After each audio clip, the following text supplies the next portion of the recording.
interview kana jechuudha. Interview ayyuu hawwii ayyuu hawwii fi qannoo kana dhageeffatanii achi keessatti jechuudha. Maalan dhagee interview isaa dheeraadha.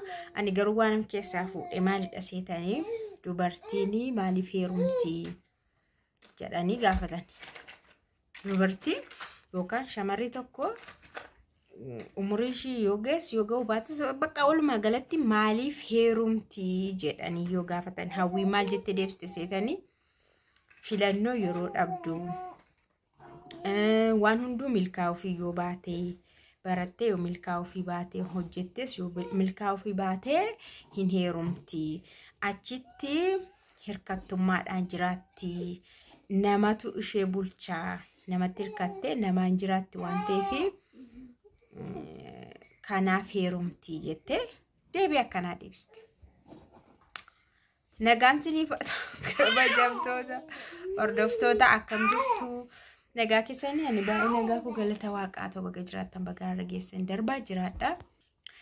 Egaa akkamitti definition akkasii argateen jedhan heerumuun dubartiin tokko heerumuu jechuun carraa dhabdee filannoo dhabdee hojii dhabdee milkaa'insa dhabdee akkamitti heerumuun kanatti definition argate hiika kana akkamitti argateen jedhan surumayyuu dubartiin hojii dhabdee milkaa'insa dhabdee heerumti jedhamee achuma heerumuu keessatti akkamitti dhaame kun baay'ee na dhibeena jechuun durii wantoonni akkasii hin haasa'amu. Digirii baannaaxaa baala digirii annaaxaa jedhama. Akkas jechuun yoo digirii dhabne abbaa digirii hin dhabnu eksi waayii mannaa irsa gaarii wayyafaa jedhama jechuudha. Kun jechoota malee yaa'u hiika heerumaa yookaas hiika gaa'ilaa miti. Kun akkamittiin akkanatti interview guutee nama dhaggeeffatutti akkamitti kun dhiyaateen jedhan baay'ee na dhibeera. Yeroo tokko fakkaachuus danda'a baay'isuu. Yeroo tokko waanuma godhu dhabnaan heerumee kan jedhu faa jira nam tokko darbe. Bakka rakkinuma keessaan baadheen heerumee. Qofummaa natti dhagaamnaan heerumee. Nam tokko akkas jedhe gaa'ela sana keessa taa'ee immoo miti kan akkas jedhu baay'isuu gaafa gaa'ela sana keessaa bahu yookaas gaa'ela sana yoo diigee dura yoo ani qofummaa natti dhagaam rakkannaan. Bakka namuma kan kootee ifaan taa'ee jiraadha jedhee nam tokko hinaasa jedhee ibsachuu. Qo'i kan hin jedhu as keessatti immoo dubartiin yoo of dandeesse yoo milkoofte hin heerumtu jechuudha. Ani immoo gaaffiin koo kana. Amma bakka dubartoonni milkaan guutanii baay'ee milkaan guutanii qabeenyaanis barumsaanis sadarkaa gurguddaarra gahan baay'een isaanii jiru. Isaan kun homaa heerumu erga akkas ta'e. Sirumayyuu silaa dubartiin yoo milkoofte heerumuu qabdiin jedhan immoo. That is my opinion. Yaanni kosaanraa faallaadha yuuti. Yoo milkoofte heerumuu qabdi yoo of dandeesse heerumuu qabdi yuuti. Amma filannoo dhabdee filannoo sadhumaa ta'ee heerumtee harka namaatti hirkattummaadha kuni jettee mitiire. Hirkattummaa sana jala teessee nama sana tajaajilaadha manaa taatee mucaa deessee mana isaa tajaajilaa isa tajaajilaa itti hirkattee jiraachuu ishirraa ani immoo kanan jedhu of dandeessee heerumuu ishii wayyan jedha yuuti.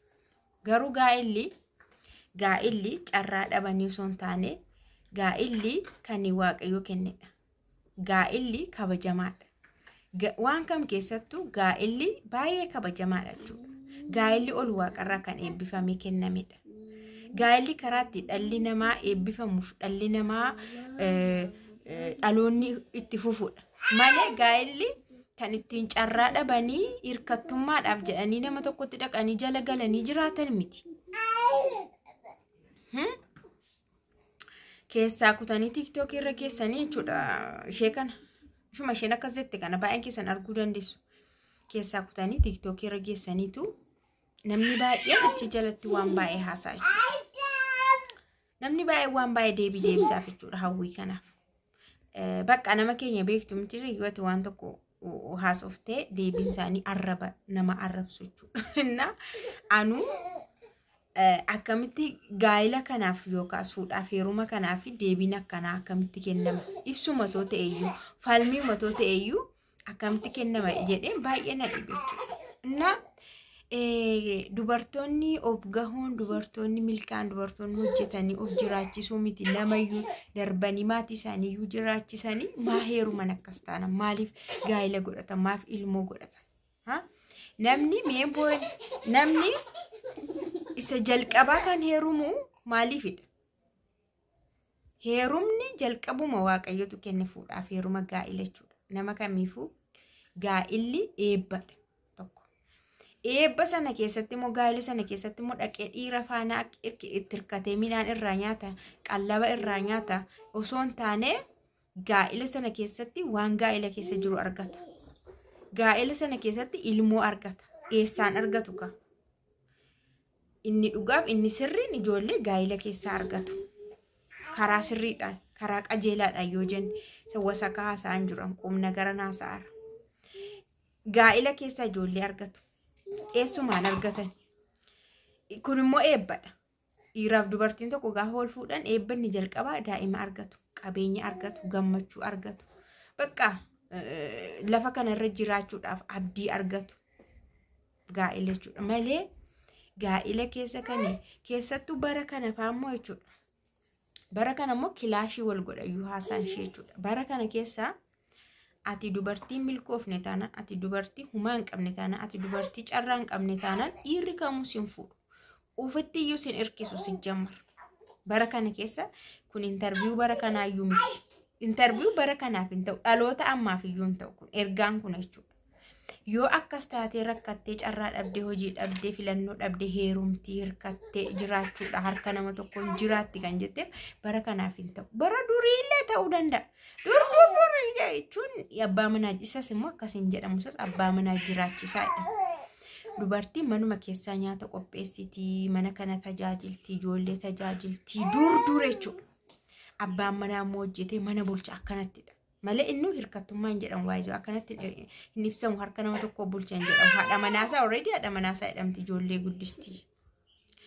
bara kana keessa garuu bara jaarraa 21ffaa kana keessa garuu dubartiin kamuu of danda'uu qabdi dhiirri hin jaallatu maaliif itti gaafatamummaa mataa ishee fudhatteetu gaa'ila sanatti galuu qabdi because waan baay'ee jira ka abbaa manaa faana wal dhabuu jira daa'ima erga godhatte wal dhabda even ulfa garaatti tobaattu wal dhabuu dandeenya waan baay'eedha wanti kanammoo ati itti gaafatamummaa kee ofii keetiif fudhattee itti seenuu qabda ulfa faataate osoo wal hiiktee amma situ of tajaajila situ itti gaafatamummaa fudhata situ waan hundumaa ofii godha waan ta'eef ati nama of danda'e ta'uu qabda nama hojjetu ta'uu qabda nama ofii kee hojjetee hojii mataa kee qabaattee galii qabaattee isarraa humaa hin barbaanne garuu isa faana wal faana jiraattan ta'uu qabda yaa atis galii qabaadhu innis galii haa qabaatu hojii sin hojjettanii wal faana waan tokko guddistan jira waan isin ijaartan jiraachuu danda'a specific garuu dhuunfaatti ati ishee nama of dandeesse ta'uu qabda ati ishee ofii kee humaa namarraa hin barbaanne of jiraachisuudhaaf full of confidence taate jiraattuu ta'uu qaba na viidiyoo kana argitaniittu jedhee yaada achirraa keenaa sawaa taasise baay'ee waan na dhibee fi anu lakka hirkadheen jira dhaqqa carraa dhabeenas taaraa hidhiitanin natti dhagaame ka ay dhaloota